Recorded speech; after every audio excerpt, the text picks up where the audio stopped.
following is a Comfortably Zoned Radio Network production. Yo, Philly, how yous doing? Welcome to Philadelphia Baseball, past, present, and personal. I'm Bill Kashatus, your host on the Comfortably Zoned Radio Network. Here we are on July 23rd, and the Phillies, a team that had been the favorite to take the National League's Eastern Division after the signings of Bryce Harper, JT Realmuto, Andrew McCutchen, and Gene Segura in the offseason, are in third place, 7.5 games behind the division-leading Atlanta Braves and fighting for the second wild card spot. Although the offense has been inconsistent, the most glaring problem has been the pitching, both starting and relief. This is because General Manager Matt Klentak did not improve the starting rotation at all in the offseason, believing that prospects Nick Pivetta, Zach Eflin, and Vince Velasquez would rise to the occasion this year. Klentak also counted on Hector Neris, Pat Neshek, Adam Morgan, Tommy Hunter, and Sir Anthony Dominguez out of the bullpen, adding just one pitcher, David Robertson. While injuries depleted the bullpen, the younger starters simply have not delivered. What's mind-boggling, however, is why Klentak did not renew pitching coach Rick Kranitz's contract.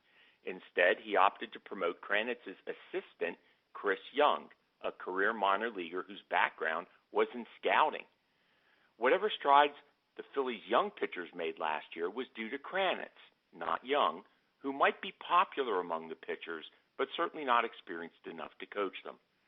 If Klentak was relying on those same young arms to deliver this year, why would he let go of Kranitz, who was better suited to the task of developing them? Of course, the Phillies' loss has been Atlanta's gain because Kranitz was hired by the Braves to develop their young pitching staff, which has demonstrated marked improvement this season.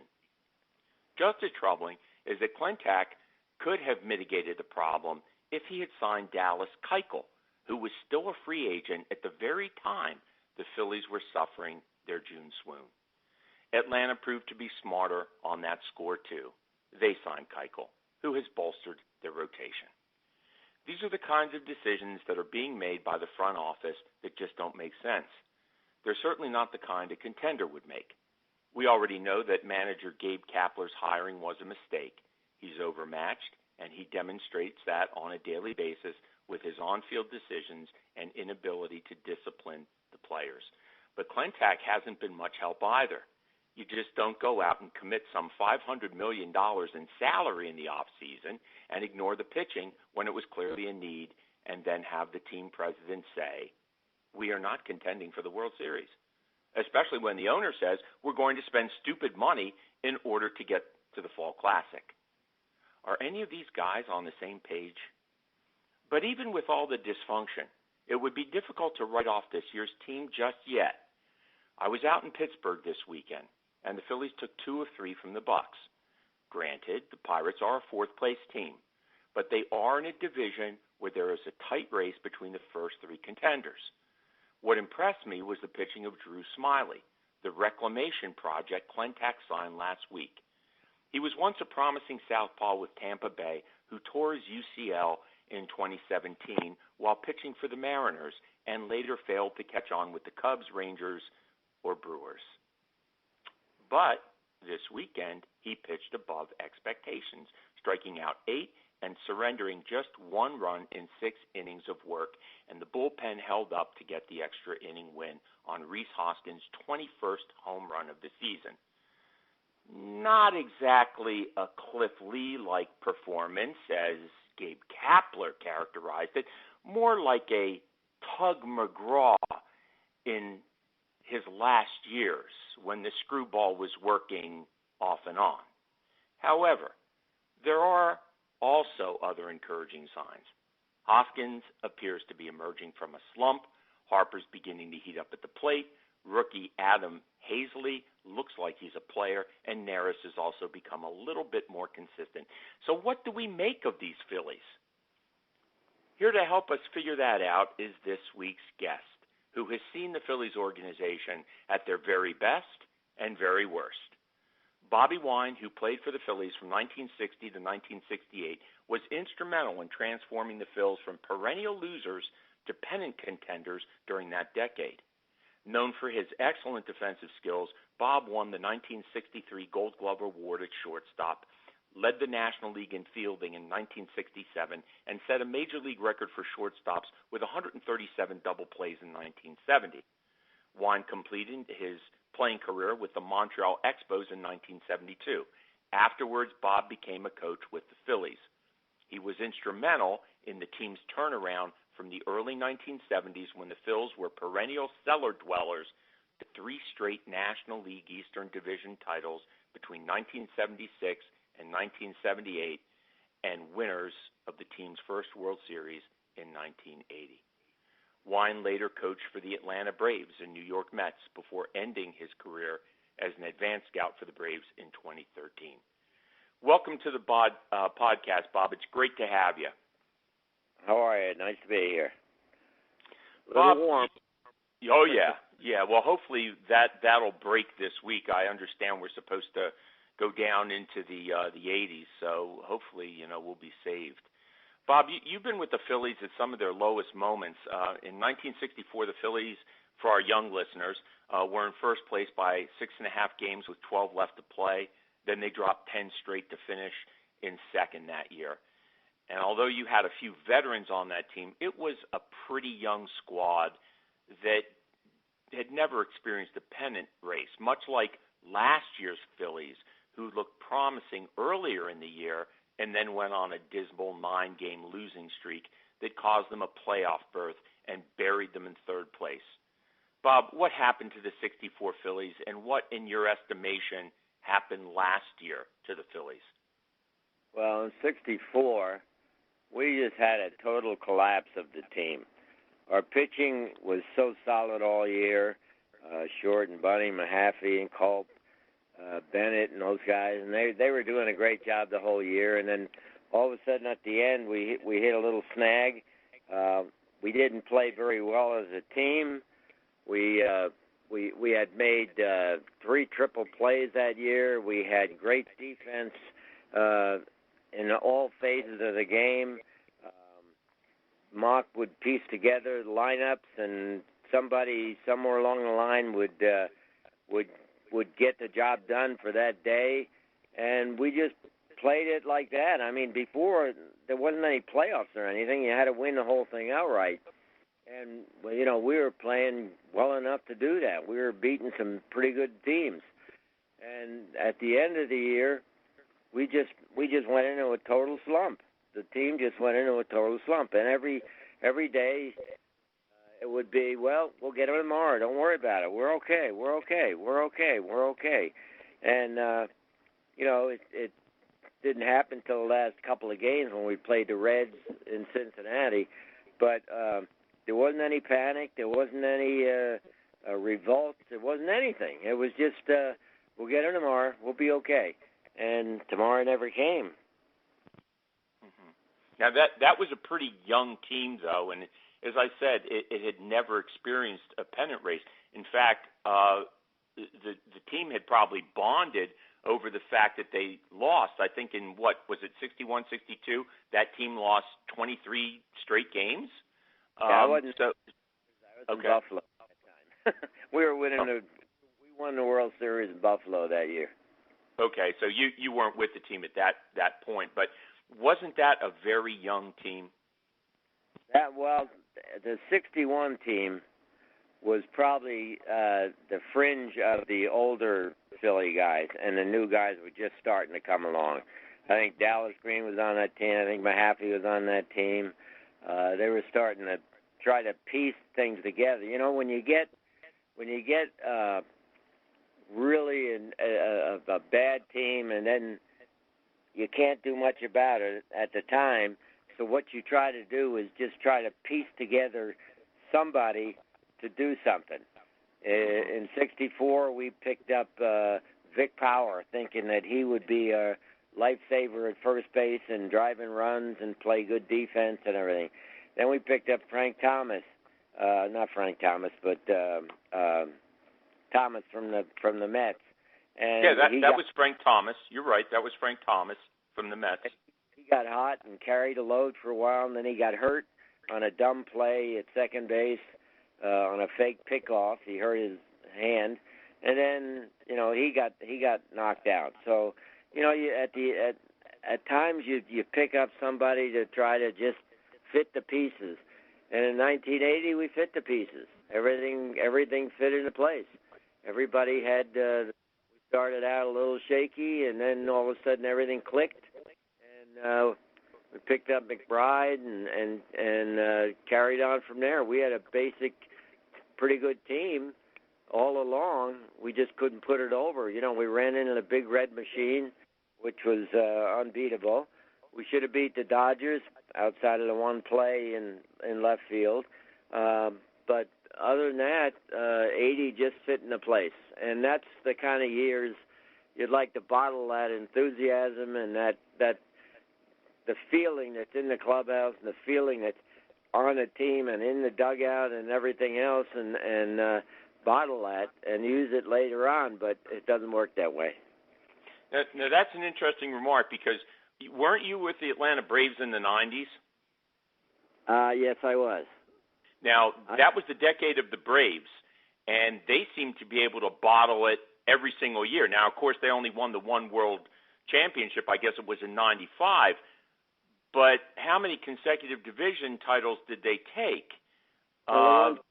Straight division titles. And when I was there as a coach in 85, 86, and then Turner, brought in Bobby Cox and everything. But when I was there during that building stretch, Bobby Cox picked up John Smoltz from Detroit. Tommy Glavine was coming along. Tommy Green was coming along. Peter Smith was coming along. Oh my gosh, you can go. Ronnie Gant, Lemke, Blauser. I mean, all these kids, Lopez, the catcher, they all came around the same time, and then they all stayed together. And all we did was add Terry Pendleton to play third base for us at that time before Chipper Jones was there. And he was a spark they needed. So you never know. I mean, you pick up the right guy and bam, things could happen. So what you're saying is that the Braves probably draft better than the Phillies back then, that they developed their younger players, which seems like they're doing yet again, in these days. So what we're left to think about was, at least last year, the Phillies in their rebuild with all those young players, got off to a quick start, but then hit that 9-game losing streak, and that prevented them from the playoffs. Now, is that, in your estimation, what happened?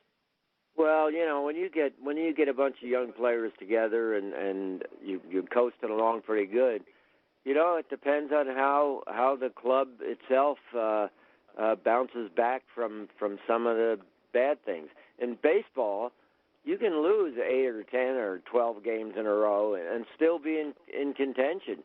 You get hot at the right time, the other team hits a slump. I mean, there's always a streak somewhere along the line where you kind of fall apart a little bit, and then you regroup.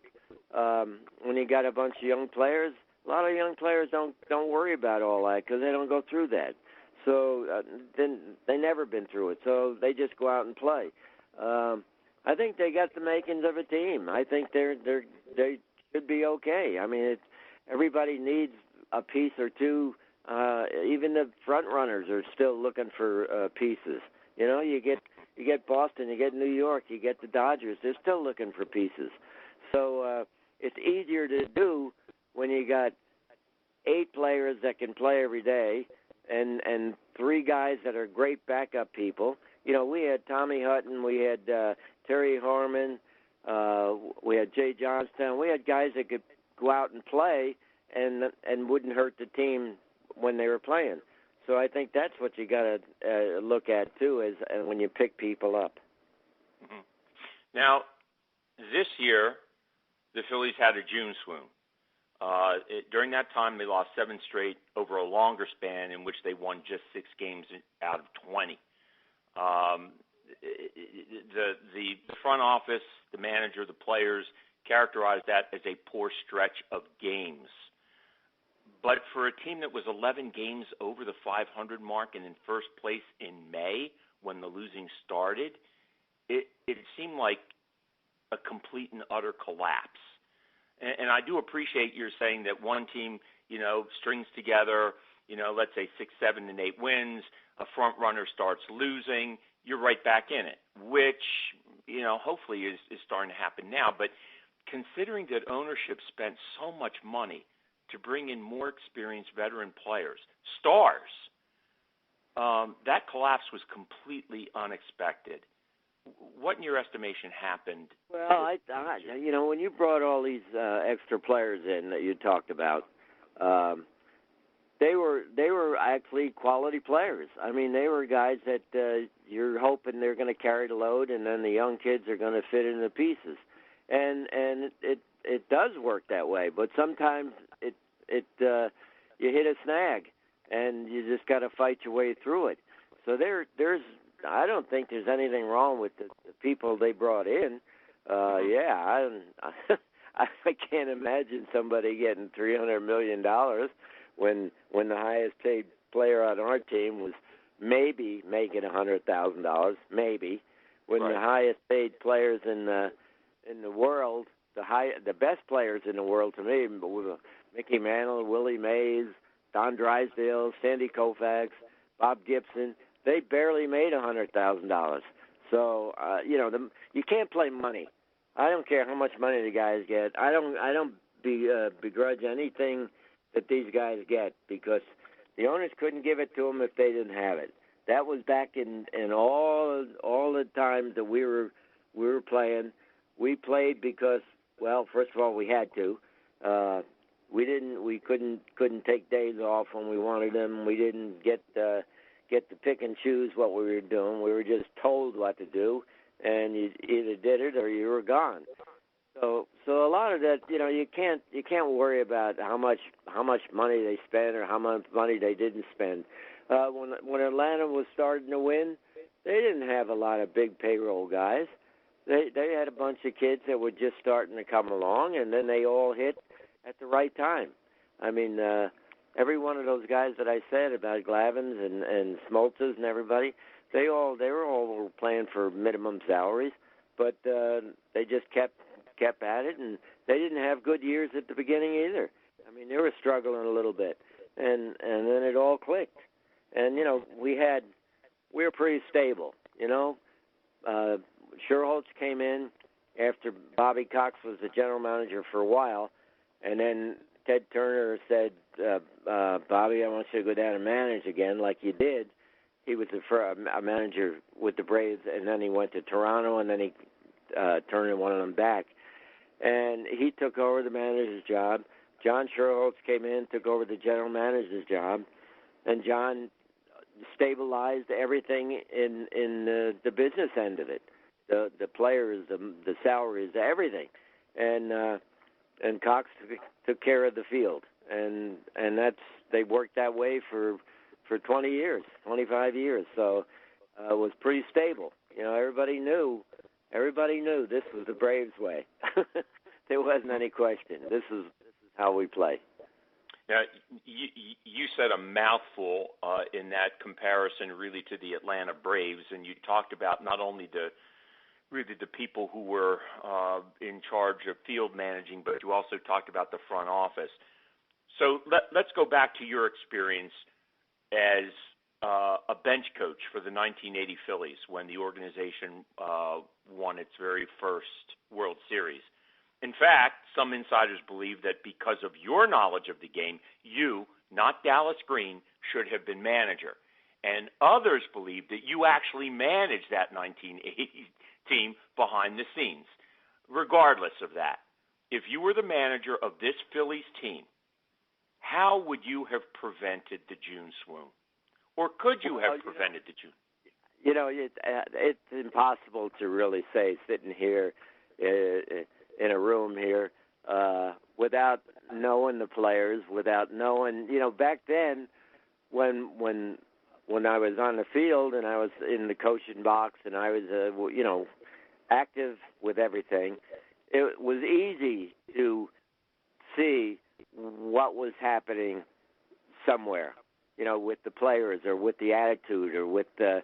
I mean, we had some times when we had to do some different things too. I mean, there were times when Dallas would air out somebody, and then as coaches, it's your job to try to smooth things over and get the guy back on track. So I don't think it's not when a guy goes 0 for 10, it's not the coach's fault.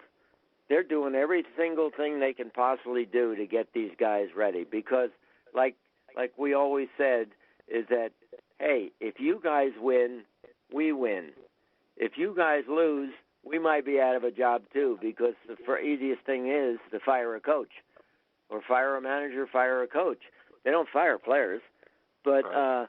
So it was always, all right, let's get something going here, and coaching anymore nowadays is almost a 24-hour-a-day job. I mean, it was back then, but not as bad, I don't think.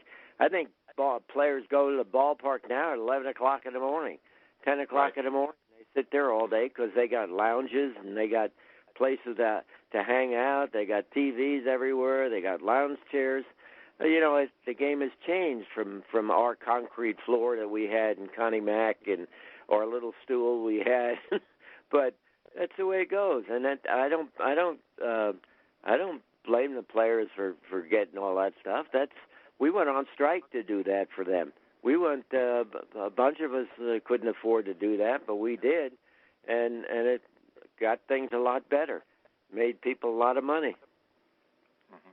Excellent points, and I appreciate the your comment that, again, you're not in that clubhouse, you don't understand what's going on, so it would be unfair to comment. So let's take another tack at this.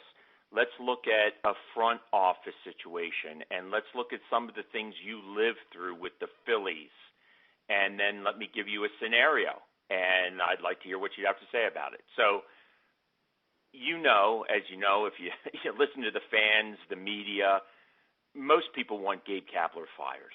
More recently, there's been a call to clean house in the front office as well. That means that Klentak and McPhail also be shown the door. Now, we both know that's not going to happen, especially now that we learned that owner John Middleton extended both McPhail and Klentak in March quietly. And I can assure you that many fans and writers believe that those extensions were the most stupid money that was spent this offseason, not the quote-unquote stupid money that was spent on these veteran players. But for the sake of argument, let's say that Middleton does fire all of them before the season is out. Would the Phillies go in-house on an interim basis, much like Paul Owens did in 1972 when he fired manager Frank Lucchesi and made himself manager for the rest of the season, or when Owens fired Danny Ozark in August of 1979 because his team was underachieving and replaced him with Dallas Green, or when Owens fired Pat Corrales in June of 1983 with the Phillies in first place and again made himself manager? In all three cases, the objective was to find out which players were worth keeping and which ones would be dispatched. Now, although there's no one like Paul Owens anymore, there are Charlie Manuel and Larry Bowa, who could become interim field manager and bench coach respectively and carry out the same kind of evaluation.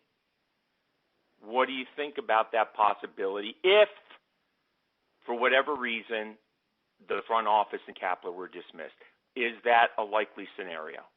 Yeah, well, I don't see that really happening. I don't see. I wouldn't put the blame on them either. I just think some of the players are just maybe didn't do what everybody expected. I mean, every time you make a trade, you're holding your breath. You hold your breath every time you pick up somebody or you trade somebody, and you say, "Geez, I hope we got the right guy, and I hope we didn't give up the right guy." So that goes on forever. That's baseball. I mean, look at the Mets. They thought they were going to just coast through the season with their pitching. Was supposed to be so dominant, and nobody's ever going to beat them with their pitching, and they never blossomed into what they thought they were going to get, and now they're crying to fire their manager, fire their general manager, and everything else. Well, you got to have a little stability somewhere along the line. Somebody's got to say, "Oh, whoa, let's slow her down here, and let's figure out what the heck we're going to do." Now, as ownership, when we were there, it was Ruley Carpenter, it was Bob Carpenter, it was Ruley Carpenter, and they were the chiefs, and they were loyal to their Philly people. Everybody in the Philly organization at that time, in all those years, were Philly people. They didn't bring a lot of outsiders in. There wasn't a lot of outside people going into the front office, going into the coaching staff, going into the minor league manager. Minor league managers with the Phillies stayed for a long, long time, and they knew the players. They knew the players coming up. I don't think baseball was as what the heck is the word? Russian roulette. It wasn't as intricate as it is now. Okay. It was almost back then. It was like, here's the balls and bats. Let's go play baseball. Well, now it's more of this analytical stuff. It's more of who can do what at what time, and how many hits does he get off of this guy after the third inning, and I'm out of that, and I'm glad I'm out of it. We kept our reports that we needed. We held our meetings with our players, and it was pretty much, this is how we play. And I think the Braves played that way all these years, and when I was with the Phillies, that's what we did. We had our regular team meeting and everything, and then we specialize on anything we want to try to do with somebody. But now it's if you don't make this move in the fourth inning against this guy, you could be fired. Well, I don't buy into all that stuff. Right. I think your comments are spot on. I think there's one other point that needs to be made. Those Phillies teams that you coached with, from the 70s through the 1980 World Series, had one thing that this team does not have, and it's largely because they don't have a Paul Owens. That is accountability. Players were made accountable. That's why managers were fired. That's why players were benched. This is not happening on this Phillies team. Well, I think baseball in general has changed. When I was coming up and, scared to death of getting out of line for any reason, whether we were allowed to leave 2 tickets for somebody or whether we were allowed to go talk to somebody or whatever, it was different. Now there's agents for many people on other teams. Friends, they played with other friends. We did too, but it was different. It was just when the game started, it was all over. There wasn't any pat him on the back and all that stuff. It was you never talk to a pitcher. They wouldn't want to talk to anybody. But it was a different atmosphere too. Manager had authority. Manager had the sole authority when that game started. He could say, do, and anything he wanted. I know John Quinn was our general manager, who isn't well liked by a lot of players and people because he just was too tough on everybody and cheap. So he and Mark would only meet down the sideline. He never came in the clubhouse. He never came on the field anywhere. He would just go down the sidelines. They would talk for 5 minutes, and then that was the last time anybody ever saw him, unless you had a problem or something and you had to go upstairs. When we got Jim Bunning was like a president, in baseball. I mean, he was the player rep for the American League. He was a player rep for the National League, and then he became our player reps, and he got things done. When we needed parking, he went upstairs and said, "Hey, we got to furnish parking for the players. That's the rules." Bam, we had parking. We couldn't leave tickets when the Dodgers Giants came in because they could sell out, and they didn't want to give out free tickets. He went upstairs and he said, "That's against the rules. You have to allow every player to get 2 tickets for every game." Okay, he changed all that stuff, and he had the authority and he had the power to do it, and they listened to him because they knew he was right. So all that has changed. I don't know if players nowadays, I don't know if there's many gripes they could have. I mean, I think they fly pretty classy. I think they stay at nice places. I think they, have all the benefits in the clubhouse. They have breakfast. They have lunches. They have everything. So you can't say that they're not treated very well. It's just a matter of if the pieces fall in the place. You alluded to the fact earlier that when you guys played, you had to hold down jobs in the off season because you weren't making much money. I mean, I think in by even 1970, the major league minimum was $5,000. I mean, that's a pittance. But these guys, they're going to get paid regardless.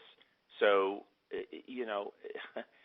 what seems to be missing in the game is incentive anymore.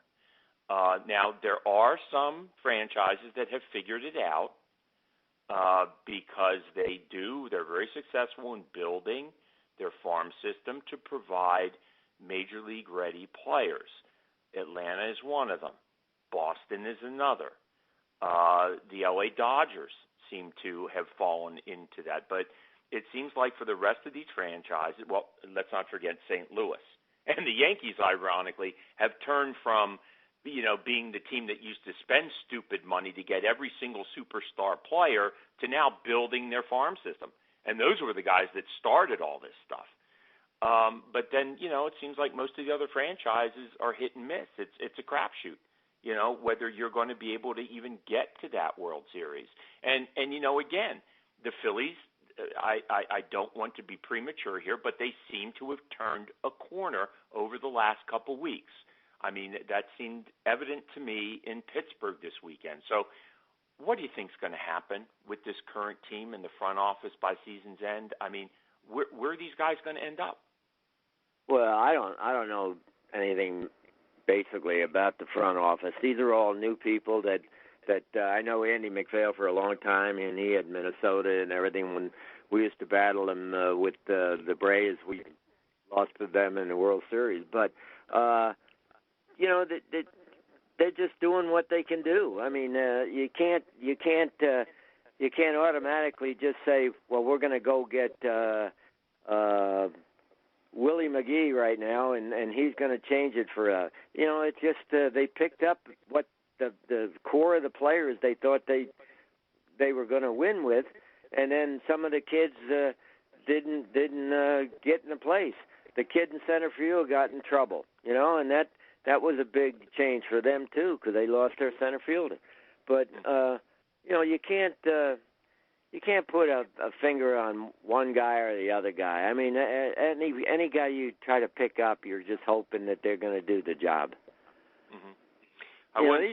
These guys are not dummies. None of these guys are dummies. I mean, you don't become general managers of teams by not knowing what's going on. I think the worst part about being a general manager or being in the front office now is the rules and regulations that you have to go through.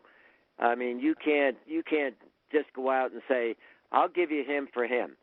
Those days are over. Those days are over. That's it used to be that way.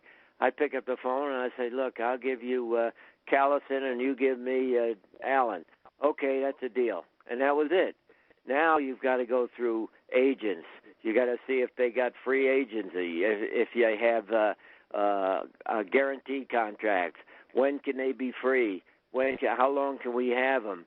How much money do they make? There's so many things now that have to go into research before you can even make a deal. And then at the end, somebody says, I don't think I want to do it, and you wasted 2 months trying to make this deal. So there's so much more involved in making trades and deals now than ever.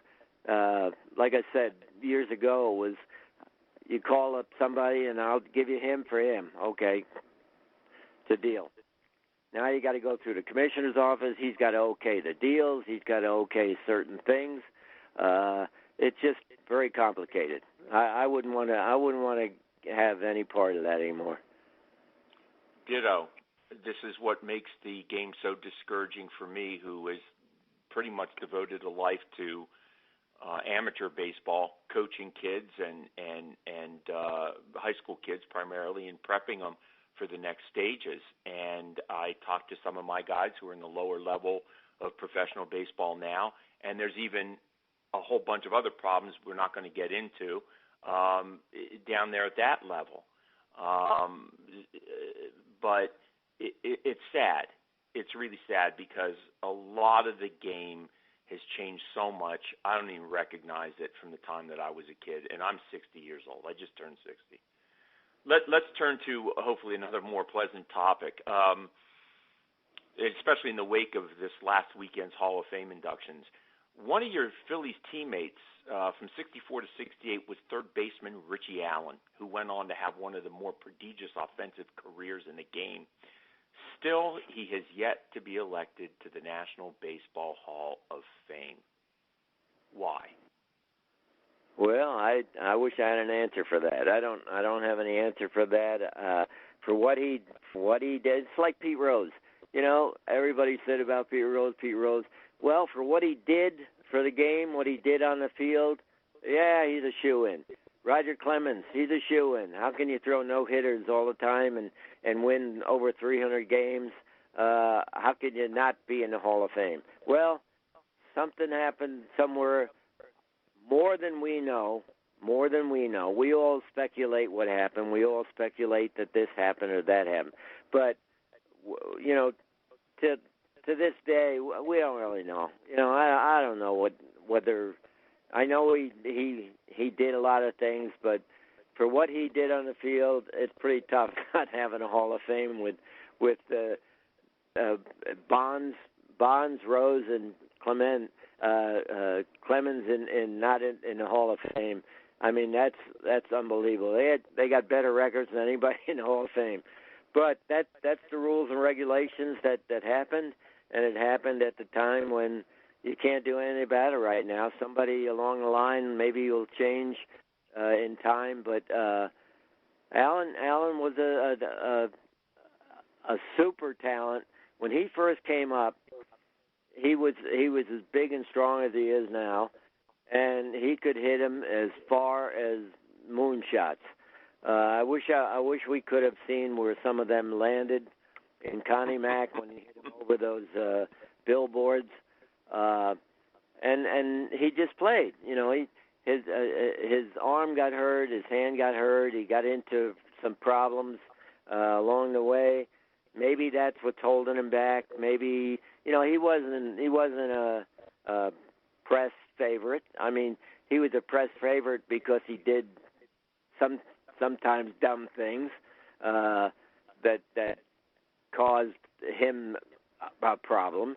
But then, he didn't care. That's the way he was. He was carefree. He was. If you wanted somebody on your team, he'd be one of them. He'd be one of the guys. If you wanted a base hit or he was a guy you'd like to see there. But he struck out. So what? Everybody strikes out now. All they want to do is hit home runs. Richie could steal bases. We didn't steal a lot in those days, but he could steal.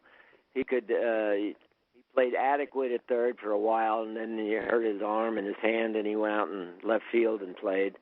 And but he could hit. He could always hit. As you know, Dick's candidacy for the Hall of Fame is going to be considered again in December of next year. Do you think he'll finally get in?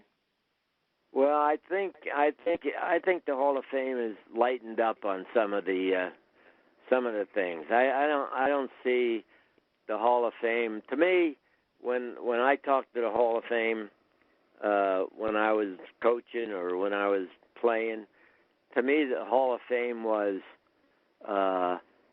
Babe Ruth, was Lou Gehrig, was as I got a little older, Mickey Mantle, Willie Mays, Don Drysdale, Sandy Koufax. I mean, that was the all-time greatest players that I could even. When I used to, when I was closing in on my getting out of baseball, I kept thinking, who the heck is going to take their place when they leave? Who the heck is going to get there? And then Griffey Jr. came along and started, building his reputation. And then there were other guys that came along and did the same thing. Seaver came along and became another Gibson. So there's always going to be somebody coming along. There's always going to be. I guess it's never going to end. But to me, those were the all-time Hall of Famers for me. Mm-hmm. Bob, you also played for or coached some legendary folks in the Phillies organization. Let me give you some names and tell us any memories or stories that come to mind. I'll start with Gene Mauch, who managed you for your entire Major League career, first in Philadelphia and later in Montreal. What can you tell us about him? Well, he taught me how to play baseball, how to manage baseball, how to coach baseball. He taught me baseball. His probably downfall was when he first got here in Philly, they were bad. They were a real bad team. But they were a team of 1950 whiz kids that were done. In the old days, teams held on to their so-called stars at that time. Granny Hamner, Willie Jones, Ashburn was here, Roberts, Simmons, all those guys, and they were at their end, of the time. But the Phillies hadn't, I guess, prepared their minor league system good enough yet to change.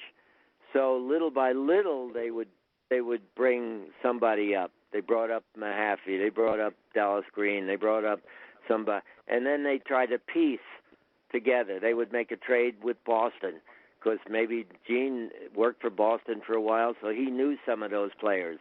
He'd bring in somebody, Sammy White and some other people. He'd bring them in, and then they would just try to piece together a team, and they were pretty sad.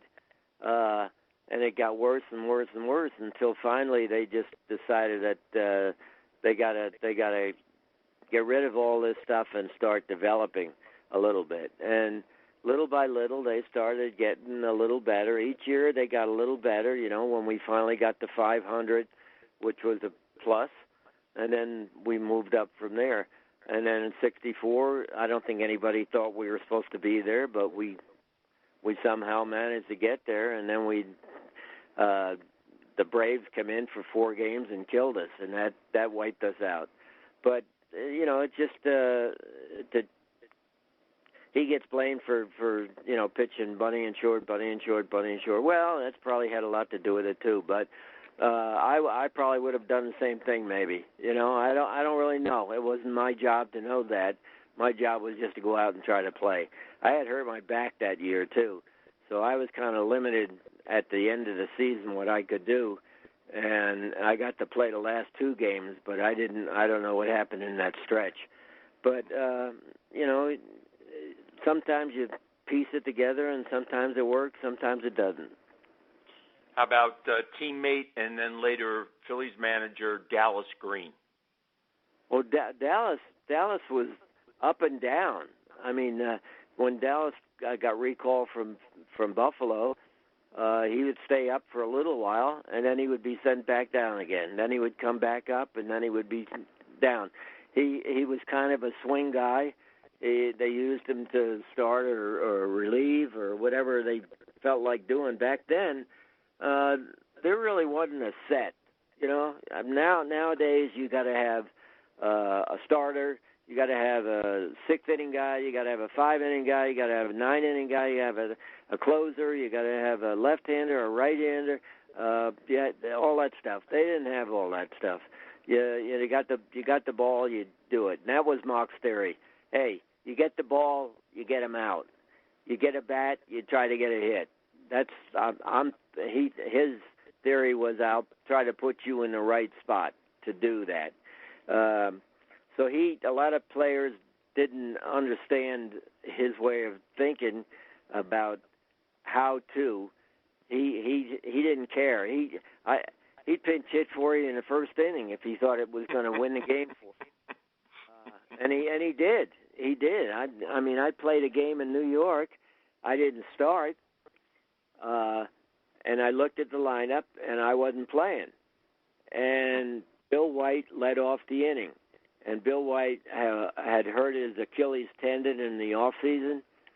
So he led off the inning. He grounds out. We get 3 outs. He says, go play shortstop. I said, well, I'm not in the lineup here. He said, go. So I go play short. Whoever was playing short went over to first. Now, the 3rd inning comes up. There's 2 guys on. I go up to home plate in Shea, and he whistles. He had that whistle, and I turn around, and I figured maybe he wanted me to hit bunt or hit and run or do something. He said, come here. I said, what? He said, he's going to hit for you. So I didn't start the game. I didn't get an at-bat. I was in the game. I played 3-4 innings, and then he pinch hit for me in the 3rd or 4th inning. Jeez. So that's the way they did that. DeRocha was the same way. Herman Frank, all those guys. I mean, unless you were a star, there was no telling when you were going to get pinch hit for. I mean, he pinch hit for his mother if he thought it was going to work. But how much of that rubbed off on you as a bench coach and a manager, and how much of it rubbed off on Dallas? Well, I don't think we coached and managed that way. We didn't. We had our left-handed bat, our Hutton and our J. John Stones. We had our left-handed bats. We had a right, but we had our basic team that pretty much went to the home plate. I mean, we didn't.